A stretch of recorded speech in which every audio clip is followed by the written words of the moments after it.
네, 경제현장 오늘 이슈 체크로 이어갑니다. 미국의 소비자 물가 상승 압력이 가라앉지 않으면서 연준 위원들의 매파적 발언이 이어지고 있죠. 연준의 6월 금리 인하 가능성은 이미 물 건너간 분위기인데요. 일각에서는 오히려 금리를 올려야 한다는 목소리까지 나옵니다. 연준만을 바라보는 한국은행의 금리 셈법도 복잡해졌는데요.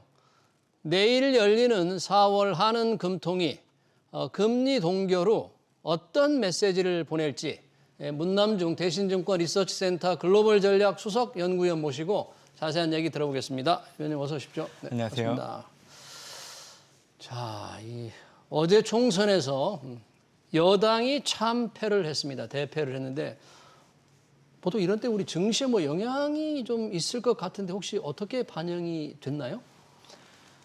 두 가지 악재가 금일 한국 증시 움직임에 큰 영향을 줬다고 생각합니다. 근데 아무래도 이제 총선 결과보다는 이제 전일바 미국의 3월 소비자 물가 결과가 결국 연준의 금리 인하 시점을 후퇴시킬 수 있다는 해석으로 받아들여졌기 때문에 그 영향이 더 크지 않았나라고 생각합니다. 사실 뭐 한국 코스피 지수가 금일장 시초가를 놓고 온다고 하면 마이너스 1.47% 하락을 했다가 지금 현재 이제 장이 끝났지만 이제 마이너스 0.06% 하락으로 그친 걸 보면 많이 회복을 한 거네요. 아주. 그렇죠. 폭락을 급락을 했다가 회복. 그래서 이런 움직임을 보면 사실 총선 결과보다는 미국 소비자 물가 결과에 따른 앞으로 연준의 통화 정책에 대해서 약간 시각이 좀 달라진 부분들이 반영되지 않았나라고 생각을 하고 있습니다. 네.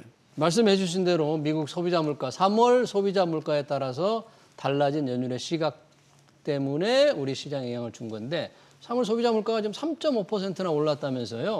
어떤 내용입니까 이게?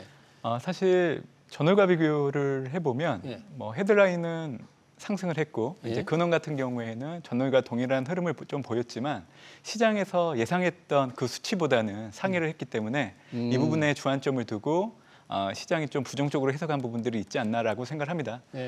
저는 팬데믹 이후에 이 물가 추이를 놓고 본다고 하면 2022년도에 미국 헤드라인 소비자 물가, 근원 소비자 물가 기준으로 피크 아웃하고 이제 하락폭이 상당히 컸던 상황인데 이제 올해부터는 사실 투자자들이 기대하는 것보다는 물가가 둔화되는 속도가 좀 완만해질 수 있는 여지는 좀 있는 것 같아요. 왜냐하면 과거에는 짧은 기간 동안 연준이 금리를 많이 올렸던 상황이기 때문에 그 시차를 두고 물가가 하락하는데 영향을 준 부분들이 컸지만 지금 연준이 지난해 7월 이후부터 이제 금리 인상을 중단하고 있는 상황이기 때문에 이를 감안한다고 하면 사실 올해 발표되는 물가 지표의 둔화되는 속도가 전년과 비교했을 때는 완화될 수밖에 없거든요. 근데 이제 시장은 워낙 기대치가 높다 보니까 빨리 안정될 것으로 기대했는데 그렇죠. 그러다 보니까 이런 부분들을 염두에 두고 연준의 금리 인하 시점이 6월이 아니라 그 이후로 늦춰질 수 있다라고 보고 있는데 저는 투자자분들께 꼭 드리고 싶은 얘기는 연준은 지금 현재 금리 인하를 해도 되는 환경을 지금 맞닥뜨리고 있는 상황입니다. 금리 인하 할 만한 상황이 지금 돼가고 있다 그런 거예요? 네, 맞습니다. 그러니까 이제 지난해를 놓고 온다고 하면 정책 금리와 소비자 물가를 놓고 봤을 때 정책 금리보다 물가가 하회를 하게 되면 보통 실질 정책 금리가 양해값으로 바뀌었다는 얘기를 하게 되는데요. 이 얘기는 결국 정책 금리가 이제 물가에 미치는 파급 효과가 나타나고 있다는 해석으로 받아들일 수 있는 거죠. 그렇기 때문에 이제 연준이 지난해 7월 이후로 금리 인상을 중단했다라고 보시면 될 것 같고요. 정책 금리는 지금 연준의 기준금리 현재 최고 5.5%죠. 그렇죠. 그리고 이제 올해 금리 인하를 할 수 있는 부분들을 놓고 온다고 하면 실질 중립금리와 실질 정책금리를 갖고 논해야 되는데 실질 중립금리를 지금 현재 실질 정책금리가 상회를 하고 있기 때문에 이제 연준이 금리 인하를 해도 되는 환경이 마련됐다고 얘기를 해드리는 거고요. 만약 이 폭이 계속 확대된다고 하면 사실 물가는 잡을 수 있지만 하반기로 갈수록 미국의 경기 둔화, 이를 넘어서는 경기 침착률이 높아질 여지가 있기 때문에 연준 입장에서는 사실 2분기 때 이제 금리 인하를 해야 되는 부분들은 분명히 있습니다. 그래서 저는 현재 시장에서 3월 소비자 물가 결과만 놓고 이제 연준의 금리 인하 시점이 늦춰질 수 있다는 해석을 하고 있지만 사실 그게 중요한 건 아니고 이제 하반기 때 미국 경제에 영향을 미칠 수 있는 부분까지 염두에 둔다고 하면 사실 연준은 3월 소비자 물가 결과를 놓고 통화 시점을 늦추는데 결정하는데 그렇게 큰 영향을 주진 않을 걸로 판단하지 않을까 저는 생각을 해보고 있습니다. 네, 굉장히 이제 중요한 말씀이신데 3월 소비자 물가 미국 소비자 물가 3.5% 나오니까 연준의 기준금리 인하 시점이 이제 보통 6월이었다가 네, 맞습니다. 9월까지 늦어질 것이다. 또 맞습니다. 어떤 곳에서는 내릴 가능성이 없다. 뭐 이렇게 네네. 나오는데 우리 문남준 연구원은 그건 아니다. 현재 네. 기준금리가 5.5%, 소비자 물가 상승이 3.5%면 이대로 가면은 하반기 미국 경제가 상당히 영향을 받을 것이기 그렇죠. 때문에 금리를 낮춰야 된다 그러잖아요. 네, 맞습니다. 근데 연준 위원들의 이 참 매파적 발언이 계속 나오고 있는데 이건 또 왜 그럴까요? 아무래도 이제 시장이 연준의 정책 결정보다 앞서서 판단을 하고 있기 때문에 거기에 따른 경각심을 주기 위한 목적이 더 크지 않을까라고 생각합니다. 네. 사실 파월 연준 의장은 물가가 상당히 올라갈 때 빠른 속도를 내서 이제 금리를 올렸어야 되는데 예. 그거를 못했기 때문에 시기 논란에 빠졌던 경험을 가지고 있는 상황입니다. 그렇기 때문에 이번 금리 인하 사이클에서는 그 시기를 놓치지 않으려고 하는 생각들을 분명히 가지고 있는 상황이기 때문에 네.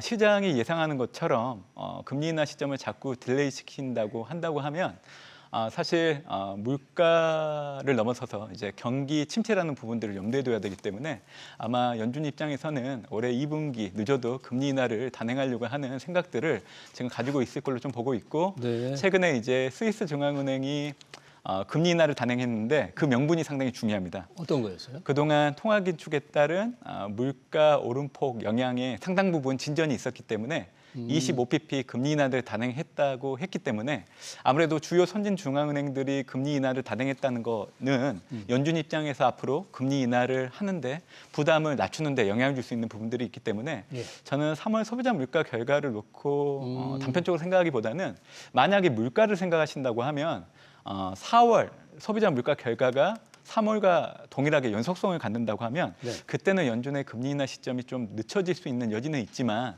지금 월간 지표 하나 결과를 놓고 확연하게 이제 치우치는 거는 좀 문제가 있지 않나라고 네. 저는 생각을 해보고 있습니다. 그러네요. 시장에서는 어제 발표된 3월 소비자 물가에 상당히 영향을 받아서 금리 인하 시점이 많이 늦을 것으로 네. 보는데 거기에 너무 매몰돼서는 안 된다. 네. 기왕이면 4월까지 좀 보겠다. 봐야 된다. 그런데 그러다 보니까 지금 미국의 국채 시장에서 네. 시장 금리가 굉장히 높아졌어요. 10년짜리 국채가 뭐 4.5%까지 지금 올랐다는데 이 정도면 뭐 거의 굉장히 높은 수준이죠. 어떻습니까? 지금 현재 금융 가격들 지표들을 놓고 본다고 네. 하면 미국채 10년물 금리, 달러, 원달러 환율의 동인들을 보면 네. 그 핵심은 결국 연준의 금리 인하 시점입니다. 지금 최근 들어서 금융 투자 참여자들이 연준의 금리 인하 시점이 딜레이될 수 있다는 얘기를 계속 하다 보니까 예. 이에 따른 미국채 10년물 금리가 4.5% 수준까지 올라온 상황이긴 하는데요. 예. 저는 뭐 5월 FMC 그리고 6월 FMC를 앞두고 지금의 분위기가 좀 반전될 여지는 있다라고 생각을 하고 있고요. 오히려 이제 금리 인하 시점이 늦춰지지 않을 거라는 여론들이 형성된다고 하면 자연스럽게 미국채 10년물 금리는 다시금 4%대를 향해서 내려올 여지가 상당히 높다라고 봅니다. 네. 과거 경험상 연준이 금리 인상을 중단하게 되면 미국의 장기 금리는 하락 반전을 했고 예. 또 금리 인상을 중단하게 되면 금리 인하에 대한 기대가 들어오기 때문에 사실 장기 금리들은 하락했던 게 그동안 동일하게 나타났던 패턴입니다. 네. 그렇기 때문에 연준의 금리 인상 중단이 지난해 7월 달 이루어진 상황에서 놓고 온다고 하면 등락은 있을 수 있겠죠. 네. 시점을 두고 논란이 있을 수 있기 때문에 하지만 올해 2분기 금리 인하를 염두에 둔다고 하면 사실 미국채 10년물 금리가 지금보다 더 올라갈 여지는 없다라고 저는 생각을 해보고 그래요? 있습니다. 예. 미국채 10년물 금리가 지금 연 4.5%를 넘은 상태니까 이 채권을 사신 분들, 미 국채라든지 국채 ETF를 사신 분들은 상당히 평가 손실이 클 것 같아요. 지금 이 정도 수준이라면 좀 걱정을 해야 될 정도 아닐까요? 그렇죠. 가지고 있는 분들 입장에서는 걱정을 좀 하실 수 있는데요. 예. 제가 좀 전에도 얘기해드렸지만 미국채 10년물 금리의 동의는 물가입니다. 그러니까 올해 추세적으로 물가가 떨어지는 건 맞지만 분기별로 놓고 온다고 하면 미국 같은 경우에는 동계 12월에서 2월 예. 그리고 이제 드라이빙 시즌 5월부터 시작이 되는데요. 그 구간에서는 계절적으로 이 물가가 전월과 비교했을 때 튀어오르는 모습들이 나타날 수밖에 없습니다. 특히 그 동인들이 이제 유가이기 때문에 그렇기 때문에 이제 지금 동계 기간의 전후 그리고 이제 앞으로 닥치는 이제 드라이빙 시즌을 놓고 본다고 하면 물가가 좀 있을 수는 있겠지만 지금 주요 IB들이 예상하고 있는 분기별 미국의 헤드라인 전망치를 놓고 본다고 하면 올해 1분기가 3%, 2분기가 2.7, 3분기가 2.5 그리고 4분기 정도 되면 2.2% 수준까지 떨어질 걸로 염두에 두고 있기 때문에 목표 금리 수준으로 가네요. 목표 수준으로. 그렇기 때문에 미국채 10년물 금리의 지금 모습은 좀 왜곡된 부분들이 일시적으로 나타나고 있지 않나라고 생각을 해보고 있습니다. 그래요. 왜곡된 모습이 일시적으로 나타나고 있다. 관련해서 JP 모간의 제이먼 다이먼 회장, 다이먼 회장. 아니 금리가 뭐 여러 가지 가정이 있을 텐데 연 8%까지 오를 가능성이 있다 그러는데 이게 좀 가능성이 있는 얘기입니까? 이렇게 유명하신 분이? 네, 뭐 저도 이제 그 발언을 좀 들어봤는데요. 지금 당장 그렇게 움직인다는 것보다는 앞으로 이제 약간 시차를 두고 물가가 잡히지 않을 경우에는 미국채 10년물 금리가 8% 정도까지 갈 수 있다라고 하는 발언이었던 것 같아요.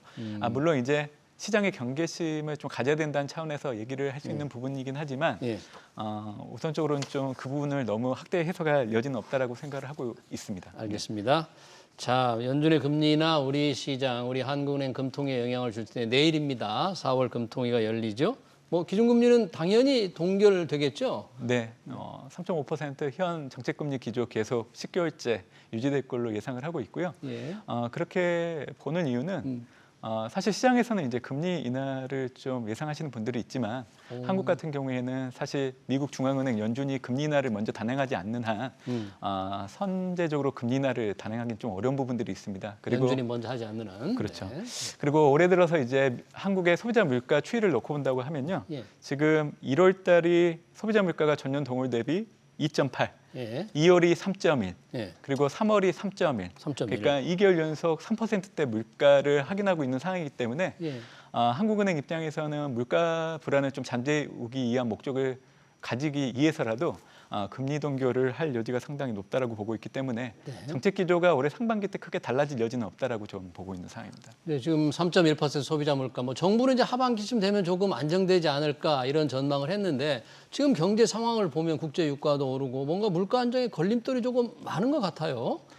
네, 한국 같은 경우에는 뭐 글로벌적으로 최근 유가가 올라왔기 때문에 물가에 미치는 영향분도 분명히 있지만 지난해 이제 계절적인 요인으로 인한 작황 부진에 따른 농산물 가격들이 급등했던 상황이기 때문에 최근에 이제 소비자 물가가 2%대에서 3%대 올라온 가장 큰 원인이었던 것 같습니다.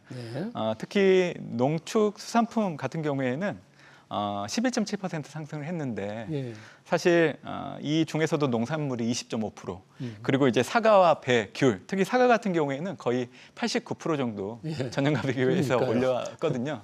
그러니까 이제 많은 원자재 품목들이 있지만 이 농산물 같은 경우에는 사실 계절적인 요인들을 예측하기가 상당히 어렵기 때문에 올해 같은 경우에도 물가가 추세적으로 보면 내려가는 건 맞지만 아무래도 이제 계절적인 요인들을 반영한다고 하면 시장 예상보다는 조금 높게 나올 여지는 있다라고 생각합니다. 근데 정부 입장에서는 뭐 시계열을 가지고 놓고 봤을 때 일단 매끄럽지는 않겠지만 떨어지는 건 맞다고 얘기하고 있는데 뭐 올해 연말로 간다고 하면 그 추이 자체가 틀린 전망은 아니라고 저는 생각을 하고 있습니다. 그래요. 정부가 연말까지 가면 좀 2%로 떨어질 거라는 전망은 그럴 가능성이 있다. 사실 우리 연준보다 먼저 우리가 금리를 내릴 수는 지금 현재로서는 거의 불가능한 거예요. 먼저 할 수 없습니까? 이렇게 각 주요국이 각자 자기 나라 형편에 맞게 올리거나 내리거나 일본은 뭐 금리를 또 조정을 또 자기 나름대로 하잖아요. 그럴 가능성은 없는 겁니까, 우리는? 일단 지금 현재 한국의 정책금리 기준금리가 이제 3.5고 최근에 발표된 물가가 3.1이기 때문에 정책금리와 물가 간의 갭 차이가 다른 나라와 비교를 해보면 그렇게 크게 나타나지 않고 있는 상황이죠. 그러다 보니까 중앙은행 입장에서는 사실 금리 인하를 시급하게 할 필요성이 없는 상황이기 때문에 아무래도 이제 선진국 중앙은행들의 통화 결정을 확인하고 나서 하려고 하는 좀 의도가 좀 더 크지 않나라고 저는 생각을 해보고 있는 상황입니다. 네, 우리가 이제 금리를 또 중시하는 이유는 이 환율의 밀감한 영향을 미치잖아요. 원달러 환율이 오늘 보니까 1,365원까지 올랐어요. 지금 1,350원만 해도 굉장히 높은 수준이다 했는데 왜 이렇게 고공행진을 계속하는 겁니까? 아무래도 이제 대내 변수보다는 대외 변수 영향력이 컸다라고 생각을 하고 있고요. 예. 오늘도 뭐 시작할 때는 원달러 환율이 0.75% 오른 1,365원에서 시작을 하다가 예. 이제 그 올라간 폭을 좀 줄인 상황으로 나타나고 있는 상황이긴 하는데 예. 결국 뭐 원달러 환율의 가장 상대적인 통화를 놓고 온다고 하면 달러가 가장 큰 영향을 미친다고 볼 수 있습니다. 예. 그리고 달러와 같은 경우에는 상대 국가의 펀더멘탈을 놓고 움직이는 요인들도 있지만 전일같이 연준의 통화 정책의 결정적인 변수, 고용과 물가 지표 결과가 발표되는 시점에서는 사실 경제 지표 영향력에 더 휘둘리는 경향이 상당히 많은 상황입니다. 결국 CME 패드워치 2를 놓고 온다고 하면 예. 올해 연준이 6월이 아닌 9월 달 네.